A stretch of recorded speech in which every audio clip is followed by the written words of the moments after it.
할렐루야. 네, 저를 참 사랑이 많은 교회로 또 이렇게 인도해 주시고 이렇게 첫날 또 이렇게 말씀을 또 전할 수 있는 기회를 주셔서 정말 하나님께 또 영광을 올려드립니다. 네, 오늘 말씀은 시편 42장 하위편 5절 말씀은 이 고라 자손이 부른 찬송 시입니다. 그 중에 하나인데요. 저에게는 이 말씀이 하나님의 일꾼으로 저를 부르심을 받게 된 또 결정적인 계기가 된 말씀이기도 합니다. 저를 목회의 길로 부르신 하나님의 강력한 사인이었고, 저는 그 말씀에 순종하여서 이미 이제 일반 대학교를 나와서 직장 생활을 하고 있었는데 말씀에 순종하는 마음으로 늦은 나이에 신학교에 오게 되었습니다. 성경을 사모하는 분들이 대부분 알고 있다시피 이 고라와 고라 자손은 같은 뿌리에서 전혀 다 다른 열매가 나온 걸로 유명하죠. 고라는 구약 성서에서 하나님이 세우신 거룩한 질서에 반기를 든 사람을 꼽을 때 빠지지 않고 반드시 등장하는 사람 중에 한 명입니다. 고라는 이 다단과 아비람 등 250명의 족장들을 모아서 하나님이 세우신 지도자인 모세와 아론에게 정면으로 도전을 하죠. 어떻게 반기를 들었는지 민수기 16장 14절에 아주 잘 기록이 되어 있습니다. 제가 잠시 읽어드리겠습니다. 이뿐 아니라 내가 우리를 젖과 꿀이 흐르는 땅으로 인도하여 들이지도 아니하고 밭도 포도원도 우리에게 기업으로 주지 아니하니 내가 이 사람들의 눈을 빼렸느냐? 우리는 올라가지 아니하겠노라. 자, 여기서 질문 하나 드리겠습니다. 고라는 어느 지파의 사람일까요? 아시는 분 있네요. 레이지파 맞습니다. 레이지파죠. 예. 레이지파는 어떤 사람들이죠, 여러분? 예, 여러 가지 답이 나오는데요. 하나님과 가장 가까이에 서 있는 사람들이죠. 하나님 가까이 있으면서 일을 도맡아 하는 사람들입니다. 이건 정말로 여러분 귀한 직분이고 명예로운 자리입니다. 그렇죠? 예. 그런데 이 귀한 레이지파에 소속된 고라는 왜 지금 이렇게 화가 나 있을까요? 왜 이렇게 불평, 불만이 가득한 것일까요? 이것은 현재 살아가는 우리에게도 아주 중요한 문제입니다. 바로 고라의 소망이 하나님께 있지 않았기 때문입니다. 여러분, 레이지파는 기업이 있을까요, 없을까요? 제가 여러분들이 이 사실을 모를까 봐 질문을 드린 것이 아닙니다. 질문에 대한 답변은 나의 소망이 지금 어디에 있냐에 따라서 다르게 나올 수 있기 때문에 질문을 드린 것입니다. 소망을 이 세상에 두고 바라보면 레이지파는 기업을 받지 못한 지파가 맞습니다. 고라의 말대로 젖과 꿀이 흐르는 땅을 받지도 못했고 밭도 포도원도 그들은 소유하고 있지 않습니다. 하지만 아까 말했듯이 레이지파는 하나님과 가장 가까운 곳에 머물면서 하나님과 백성 사이를 이어주는 귀한 존재입니다. 이렇게 말씀드리면 가끔씩 이렇게 저에게 질문하시는 분이 있습니다. 그래도 레이지파가 기업을 받지 못한 것은 명백한 사실 아닌가요? 이렇게 얘기하는 분들이 있어요. 예. 근데 여러분, 아닙니다. 레이지파는 기업을 받지 못하는 것이 아니라 하나님께서 친히 기업이 되어주기 때문에 기업이 필요 없는 것입니다. 예. 이것이 바로 우리가 하나님께 소망을 주었을 때 나타나는 변화입니다. 하나님께 소망을 두면 나의 삶을 생명으로 이끄시는 하나님이 보입니다. 또 친히 우리를 이끄시는 분이시죠. 그러나 이 세상 가치에 소망을 두면 나보다 풍요로운 사람들, 그리고 이렇게 비교되는 그런 사람과 비교되는 나의 초라한 모습, 이거만 보이게 되는 것이죠. 좋은 동네에 살지 못하는 것에 대한 불만, 또 높은 자리에 올라가지 못하는 것에 대한 불평과 불만은 바로 하나님께서부터 소망이 우리가 떠나갈 때 나타나는 현상입니다. 고라는 젖과 꿀이 흐르는 땅을 탐하는 탐식, 그리고 높은 자리에 있는 모세와 아론에게 질투심을 느꼈습니다. 그래서 불평과 불만이 생겨난 것입니다. 왜 그럴까요? 하나님이 아닌 보이는 땅과 자리에 소망을 주었기 때문입니다. 그 대가로 고라는 하나님께 심판을 받아서 땅속으로 영원히 사라지게 되었습니다. 하지만 어떤가요? 고라 자손은 달랐습니다. 고라의 아들들은 고라의 반역과 고라가 죽는 모습을 생생하게 보았습니다. 그들에게 그 모습은 아주 큰 교훈이 되었을 것입니다. 고라의 아들들은 또 그의 아들들에게 그 교훈을 전했겠죠. 그 결과 고라의 자손들은 고라의 일생을 반면교사 삼아서 하나님께 소망을 두는 삶을 살아가게 되었습니다.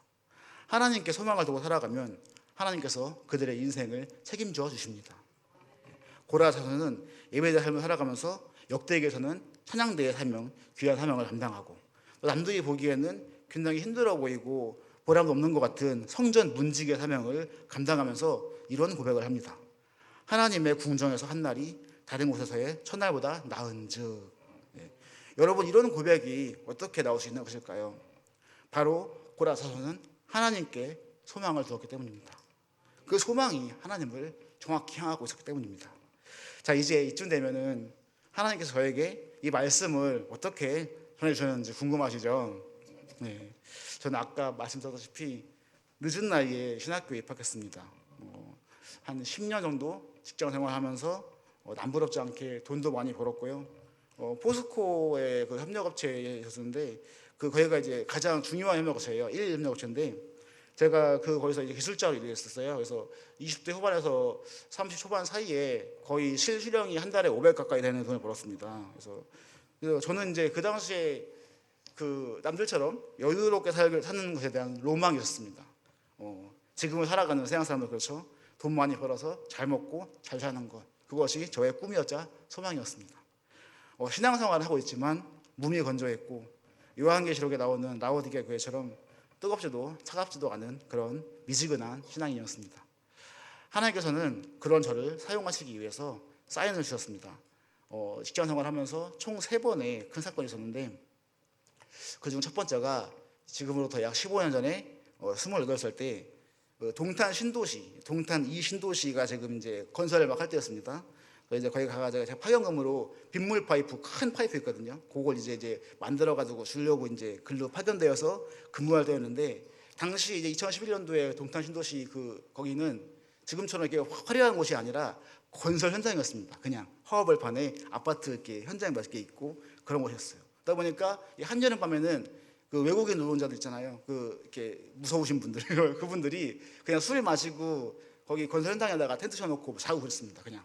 그래서 제가 이제 그때는 12시까지 이제 어느 날 야근을 해가지고 너무 바빠가지고 일을 많이 하다가 새벽 가까이 돼가지고 들어가는데 이제 어디선가 이제 한 여성의 비명소리가 들리는 거예요. 그래가지고 이게 어디서 들리는 거야? 그래서 보니까 이 현장 거기 건설 현장 1층에 자재 모아놓은 곳에서 이제 그 외국인 노동자 한 3명이가 있는데 이제 한 여성분을 데리고 이제 겁탈하려고 그런 상황이었어요.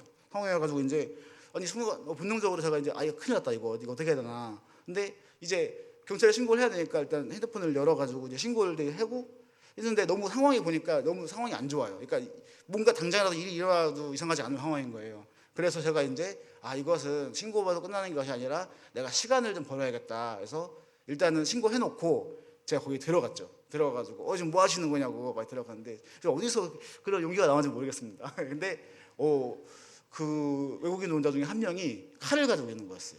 칼을 가지고 있어가지고 제가 이제 이거 큰일 났다. 진짜 들어오겠는데 이제 어떻게 해야 되나. 시간을 벌자. 일단은 시간을 벌어가지고 이제 말려고 하는데 제가 이제 칼 찔린 거죠. 그 사람도 이제 저한테 잡히거나 그러면은 상황이 곤란해지니까 저를 찌르고 도망가려고 하는 거였어요. 근데 제가 이제 바지가랑이 붙들었죠. 왜냐면 뭐 도망가면 안 되니까. 그래서 이제 한쪽은 배를 보여잡고 칼을 찔려가지고 한쪽은 배를 보여잡고 한쪽으로는 그 사람을 바지끼를 잡고 있던 상황이었어요. 근데 너무 다행인 게 경찰서에서 그 차 사이렌 소리가 들리더라고요. 그래서 이제 살았다고 의식을 잃었어요. 의식을 잃어가지고 이제 깨어나서 이제 들어보니까 이제 다행히 칼이 막 굉장히 날카로운 칼이 아니고 그냥 이렇게 과일 깎아 먹는 칼 같은 거였고, 그리고 이제 제가 그 당시에 이제 배에 좀 지방이 좀 많았는데 다행히 이제 내장 쪽으로 깊이 안 들어가고 지방 쪽으로 이렇게 걸쳐 그래가지고 생명에는 지장이 없고 이제 이렇게 안쪽까지 꼬매면 된다. 다행히 괴사 남았고 장도 이제 조금만 달아내면 될 거다 이렇게 해가지고 살았습니다. 저는 이제 그게 하나님이 저를 부르는 사인인지 당연히 몰랐죠. 그냥 운이 없었다. 나라에서 이런 일이 있구나 하고 이제 대수롭지 않게 넘겼습니다. 근데 그러다가 이제 두 번째 사건이 일어나죠. 31살 때 일어났습니다. 이제 새로운 거래소에서 주문이 들어와가지고 담당자를 만나려고 이제 서울로 가기 위해서 고속도로를 타고 가고 있는데 저희 앞쪽에서 큰 사고가 난 거예요. 그때 안개가 좀 심했습니다. 그래가지고 앞차가 섰어요. 그냥 서버렸습니다. 왜냐면 뭘 박았나 봐요. 그래서 저는 다행히 거리를 좀 길게 있어가지고 저는 섰습니다. 섰는데 제 뒷차는 저를 바짝 따라왔거든요. 그래가지고 제 뒷차가 저를 때려버린 거예요. 그래서 제가 이게 탁 충격에 턱이 핸들에 박아가지고 이게 얼굴 이 뼈가 다 복합골절이 왔어요. 이쪽에 다 와가지고 제가 지금 또 발음이 별로 안 좋은 이유가 이 재활을 오래 해서 그렇습니다. 이게 턱뼈가 부러지면은 이제 전문의 3명이 들어오거든요. 구강외과 전문의, 마취과 전문의, 치과 전문의가 들어와서 같이 수술을 합니다. 왜냐하면 교합이 안 맞으면은 이게 바보가 돼버리거든요. 그래가지고 이게 이것 때문에 이제 그래서 제가 한동안은 한 달 반 정도는 밥을 못 먹었어요. 이거를 이렇게 고무줄로 다 묶어놓고 설사로 여기에 끼워가지고 다 이렇게 묶어서 교합 치료하느라고 이렇게 묶어놓고 여기 맨날 볼펜 물고 발음 교정 그 연습하고 그랬었거든요. 밥을 못 먹으니까 마그네슘 막 물에 타먹고 수액 맞고 이렇게 있었거든요. 그래서 이제 그 사건이 있었는데 정말 다행인 게 이 턱뼈가 이렇게 부러진 뼈 조각이 다행히 그 대동맥 앞에서 멈춰가지고 안 죽었다 하더라고요. 그 뼈가 저기 찔러버렸으면 그냥 죽은 거예요. 그냥 즉사하면 즉사. 피가 팍 터지면 즉사하는데 다행히 뼈 조각이 멈춘 거예요. 그 앞에서. 그러니까 이게 하나님의 은혜죠. 이게 저를 부르신 거죠. 그러니까 죽이는 건 아니고 저에게 뭔가 알려주셔야 되는데 제가 못 알아먹으니까 이제 하신 거예요. 근데 저는 몰랐죠. 그때도. 두 번째도 그냥 운이 없다. 참 나한테 이런 일이 있구나. 그러고 또 넘어갔습니다. 근데 이제 제가 이제 33살 때 강력한 이제 한 방이 왔죠. 내가 이제 철판을 말아가지고 롤러가 있는데요. 철판을 롤러에 넣으면은 이렇게 점점 가면서 철판이 말리면서 파이프가 되는 거거든요. 근데 이제 제가 그 기계를 이제 만드는 것도 하고 이제 좀 더 편하게 하기 위해서 이제 세팅을 하기 위해서 이제 제가 가가지고 해주고 그랬는데 그 기계를 이제 망가져가지고 제가 지금 손 좀 보려고 하는데 그 기계가 이제 오프인 줄 알았는데 온이었던 거예요. 그래가지고 여러분들 롤러 아시겠지만 롤러에는 계속 들어가기 때문에 뭐 하나 끼면은 그걸로 끝나지 않고 다 들어갑니다. 이렇게 계속 들어가는 거예요. 근데 제가 너무 운이 좋았던 게 이제 이 손가락이 들어갔거든요. 들어갔는데 그걸 제가 뺐어요. 안 뺐으면 죽었죠. 그냥 다 들어가는 거예요. 이렇게 빨리 들어가는 거니까. 근데 이제 제가 손가락을 탁 빼가지고 다행히 이것만 잘라주고 말았습니다. 그래서 제가 손가락이 지금도 이제 굽혀지지가 않는데요. 봉합수술 받은 거거든요. 근데 이제 이걸 들고 이제 병원을 가가지고 원래는 붙이려보다 이게 신경이 안 살아나요. 그래서 이제 근데 젊으니까 붙이자고 해가지고 이제 붙인 건데 지금도 신경은 없습니다. 그냥 이렇게 그냥 이 손가락만 있고 그렇습니다. 그래서 이렇게 됐는데 제가 이제 병원 입원해가지고 봉합수술을 받고 안 움직이는 손을 붙잡고 이렇게 있으면서 너무 황당한 거예요. 너무 제 젊은데 아직 제 나이가 너무 젊은데 대체 하나님을 믿는 사람들은 하나님이 보살펴 주시고 다 이렇게 보호해 주시고 하는데 나는 대체 왜 3번이나 이렇게 이런 고통을 겪어야 되지? 이해가 안 됐죠. 젊으니까. 지금이었으면 아마 이해가 됐을 거예요. 근데 너무 젊었으니까 어린 나이에 이제 대체 하나님이 계시긴 한 건가 이거? 폭발한 거죠. 제 감정이. 그래서 이런 생각하면서 수술 후에 이제 정신 나간 사람 같이 막 성경책을 보다가 막 화가 나니까 막 찢어버리고 막 그랬어요. 너무 화가 나니까. 분노감이 들어가지고. 근데 이제 그날 저녁에 어머니가 퇴근하시고 집에 오셔가지고 저한테 한 번도 하지 않는 얘기 해주시는 거예요.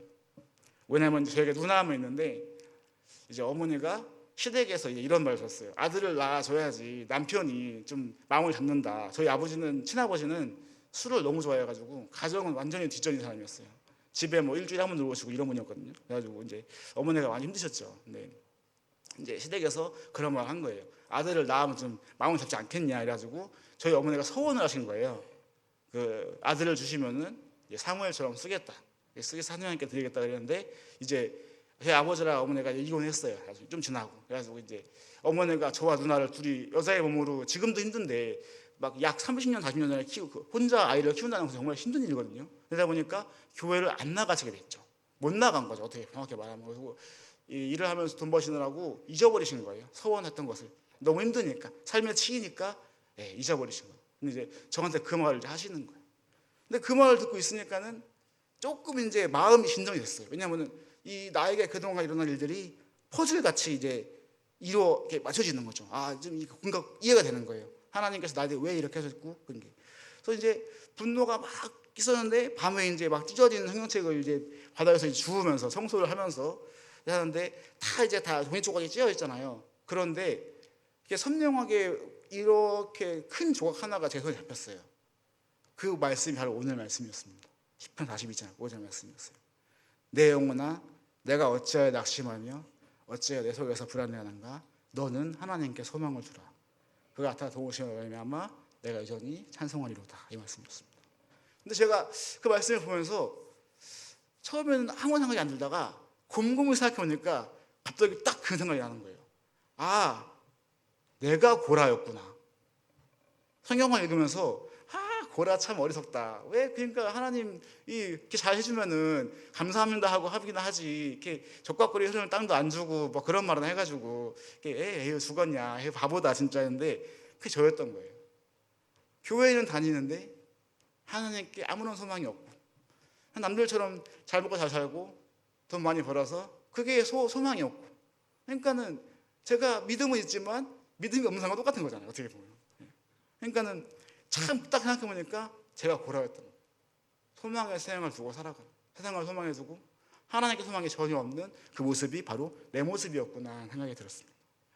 지금 이 자리에 계신 또 여기 강로님, 또 권사님, 집사님, 성도님들도 아마 인생을 살아가면서 그런 생각 해보신 적 있을 것 같아요. 나에게 왜 이런 일이 일어나지? 이해가 안 되고 이 일이 나에게 일어나는 이해가 잘 안 되고 이해하고 싶지도 않고 그런 너무나 힘든 일들이 왜 나한테 일어나지? 나 되게 교회 열심히 다니고 기도도 열심히 하고 봉사도 열심히 하고 정말 나 열심히 하는데 왜 나한테? 대체 왜? 이런 생각을 해본 적이 아마 있으실 거예요. 다 누구나 있을 겁니다. 그때 이제 하나님께서 저에게 그리고 여기 계신 여러분들에게 친히 그 불평과 불만을 들으시면서 안내해 주시는 내 영을 통하여서 하나님께서 안내해 주시는 겁니다. 너는 하나님께 소망을 두라. 성도 여러분, 우리가 무심코 내뱉는 이 불평과 불만이 있습니다. 그리고 분노는 이 나의 소망이 지금 하나님으로부터 멀어지고 있다는 신호입니다.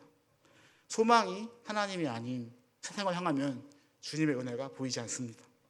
그리고 뭐가 보이냐면 세상 기퉁이에서 초라해 보이는 혼자 있는 내 모습, 작고 초라한 내 모습만 보입니다. 그렇게 되면은 믿음대로 사는 것이 아니라 내가 사는 그 형편대로 보는 것입니다.